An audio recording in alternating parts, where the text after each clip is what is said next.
और अगली बड़ी खबर श्रीलंका से है, जहां चक्रवाती तूफान की वजह से भयानक तबाही हुई है। चक्रवाती तूफान श्रीलंका में भीषण तबाही मचाने के बाद अब आगे बढ़ रहा है।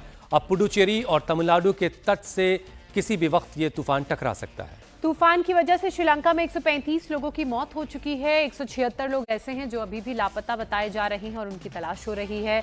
तूफान बंगाल की खाड़ी की तरफ बढ़ रहा है और किसी भी वक्त भारत की सीमा से टकरा सकता है। तूफान की वजह से तमिलनाडु के कई जिलों में अलर्ट जारी किया गया है। आज तमिलनाडु के कई ऐसे स्कूल्स हैं जिन्हें बंद रखने के आदेश दिए गए हैं। चेन्नई एयरपोर्ट से 50 से ज्यादा उड़ानें रद्द हो गई हैं। मौसम विभाग ने तमिलनाडु के कड्डालोर जिले के लिए भारी बारिश की चेतावनी जारी की है। दूसरी तरफ तूफान से निपटने के लिए तैयारियां पूरी हैं। एनडीआरएफ की 24 टीमों को तैनात किया गया है। 2 टीमें श्रीलंका में भी रेस्क्यू एनडीआरएफ की कर रही हैं। ऑपरेशन सागर बंधु के तहत आईएनएस विक्रांत के चेतक हेलीकॉप्टर लगातार उड़ान भी भर रहे हैं।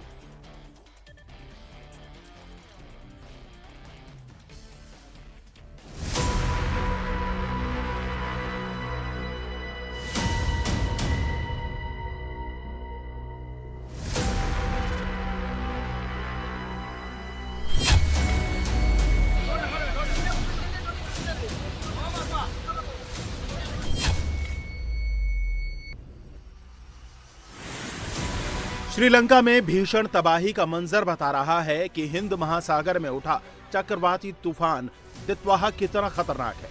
श्रीलंका के बाद अब ये भारत की तरफ मुड़ा है। तमिलनाडु और आंध्र प्रदेश के कई जिलों में भारी बारिश हो रही है। हिंदुस्तान में इसका असर अगले 48 घंटे तक रहेगा। इसे देखते हुए तमिलनाडु में कई स्कूल और कॉलेज बंद रखे गए हैं। तेज हवाओं की वजह से चेन्नई से 54 उड़ानें रद्द कर दी गई हैं। तमिलनाडु और आंध्र प्रदेश के तटीय जिलों में भारी बारिश की चेतावनी दी गई है। दक्षिण तटीय आंध्र प्रदेश और रायलसीमा में शुक्रवार से बारिश की शुरुआत हो सकती है। केरल और लक्षद्वीप क्षेत्र में भी भारी बारिश की संभावना है।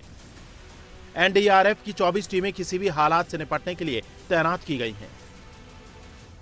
तमिलनाडु में हमें जो साइक्लोन दित्वा को देखते हुए 14 टीमों की तैनाती की गई है और अभी एडिशनल टीम्स भी मांगी गई है। अगर कोई ऐसी सिचुएशन डेवलप होगी उसकी तैनाती के लिए, उसको देखते हुए हमारी 10 टीमें 5 पुणे से और 5।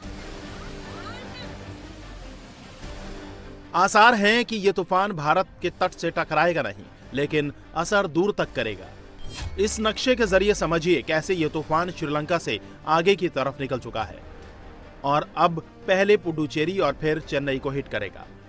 तटीय इलाकों में तूफान की वजह से 60 से 100 किलोमीटर प्रति घंटा की रफ्तार से हवाएं चल सकती हैं। 1 दिसंबर तक मछुआरों के समंदर में जाने पर रोक लगा दी गई है।